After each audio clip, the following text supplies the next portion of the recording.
The Washington Post is reporting that House Republicans are now considering a vote on something called a balanced budget amendment. Now, this balanced budget amendment would, of course, proclaim their desire to eliminate the federal deficit, even after they voted to add more than $1 trillion to the federal deficit. Well, now, according to the Post, the plan has virtually no chance of passing, as it would require votes from Democrats in the Senate and ratification by 3/4 of the states.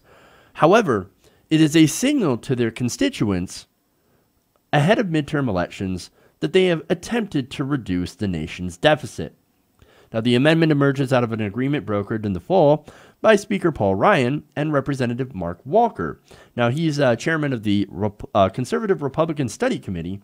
And back in October, Ryan apparently agreed to hold a vote on the amendment in exchange for that committee's support for the tax cuts.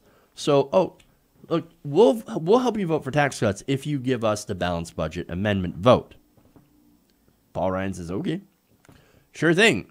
Our donors want the tax cuts more than anything, so absolutely, sure, why not?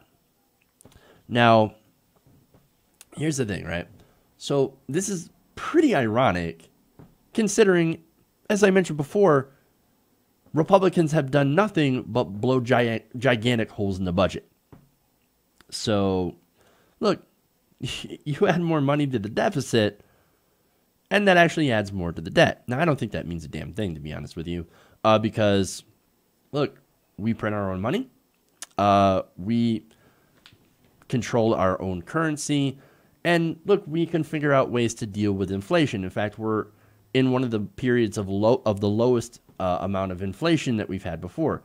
If anything, we could actually use a lot more investment into the people, into the country, into infrastructure and things like that. But that's not the direction that the Republicans want to go. In fact, they want to reduce our spending and basically tie us to a balanced budget amendment. Now, earlier this month, let me give you an example of Republican spending priorities. They approved a $1.3 trillion omnibus bill that increased funding for the military. Not only that, but they put forward their infrastructure plan, which is, I've explained before in the show, is nothing more than toll roads everywhere. We're going to give a bunch of money to private corporations. We're going to do a tiny, tiny little bit of infrastructure spending, but then we're going to basically hand it over to private companies who are going to put toll roads everywhere. That sucks. That is a terrible plan, but that is unfortunately the Trump plan. Now, not only that, but they also did put a little bit of money towards the opioid crisis, but it's not enough. But that's okay. Kellyanne Conway thinks that you could just, instead of reaching for those opioids, just go for some ice cream or a French fry. That'll solve your problem. Come on. All right. Now, this has a little bit of Republican opposition, surprisingly. Senator Bob Corker said, quote, "Instead of doing the real work, some will push for this symbolic measure so they can feel good when they go home to voice voters," Corker wrote on Twitter. Now, look, there's no details about what this amendment would actually do, but previous amendments that were floated have called for capping total spending at the median of previous year's revenue levels. Now, the problem with the balanced budget amendment, and there are many, for one, you can't spend any more money.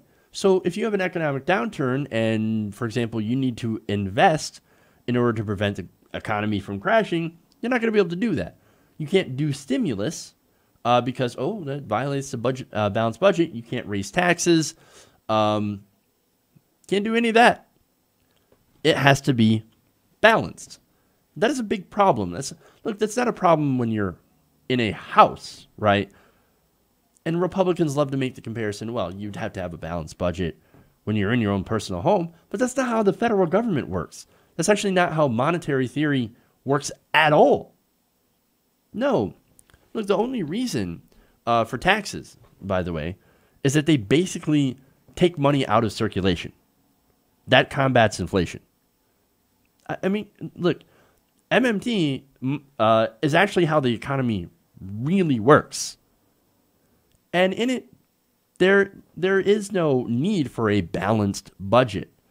No, look, the government spends as long as it has the physical resources, it can pretty much do anything with the money, and then it taxes it out of existence. Republicans are playing this game because they know how the economy actually works, but they're playing this game in order to get their own priorities. And this is the problem here, right?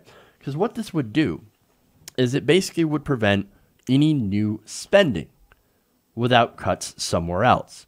So, for example, if you wanted to expand Medicare or put more funding towards Medicaid to help with the opioid crisis, you wouldn't do that. You wouldn't be able to do that under a balanced budget amendment.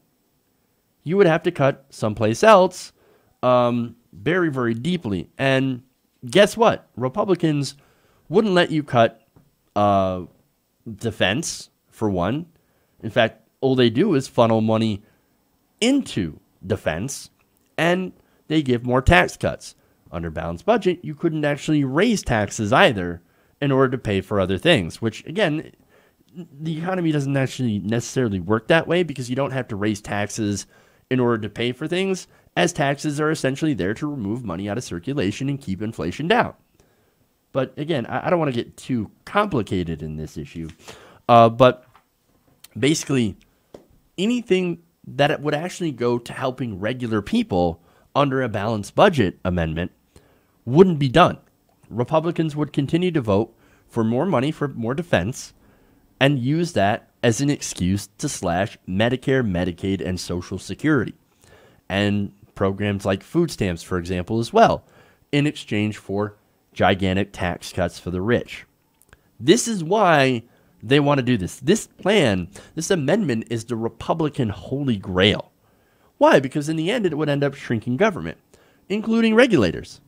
Where you eliminate regulators, well, then these companies can go and do whatever the hell they want. And that's, of course, a way that they would actually make more money. So that's what they lobby for. Yes, let's get rid of regulators. Oh, well, look, we can't afford to pay for regulations anymore because we have this balanced budget amendment and we've given all these tax cuts to the rich and all the rest of the money to the military. Sorry, you can't afford it. Let's get rid of these regulations then. Not only that, but it would lead to massive privatization. Already we've been talking about privatization of the VA, which is why they wanted to get rid of Shulkin so bad. And why they actually did get rid of Shulkin. So, look, they want to privatize Social Security. They want to give that over to your retirement over to the banks so they can use it to speculate on Wall Street.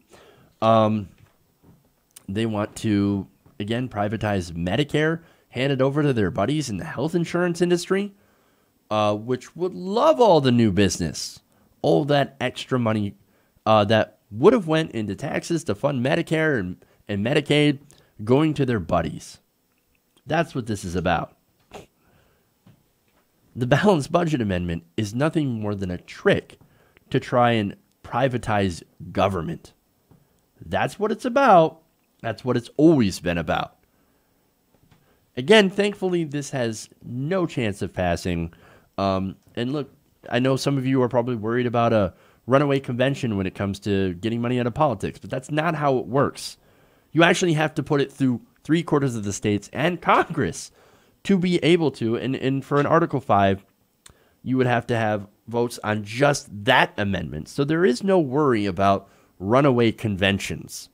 They have to pass this amendment to open up a constitutional convention, and it would only allow you to vote on this amendment. It's got no chance of passing, which is great, but nonetheless, this is what they want to do. This is why we cannot give them a chance. This is why we cannot allow them to continue to take over the government, to take over state governments. That's why we have to vote. That's why we have to get involved in politics at the local state level as well as the federal level. That is the only way to stop them from doing this disastrous amendment. So get involved, vote, because a lot of these programs, look, if Republicans continue to take over in these state legislatures, in these governorships, and get to the point where they control, enough to be able to pass this balanced budget amendment to do a constitutional convention on it, we're in big trouble. Hey everybody, thanks for watching this video. If you want to see more like this, please hit the subscribe button below. And if you want to support truly independent progressive media, please consider becoming a patron at patreon.com/TYTNation.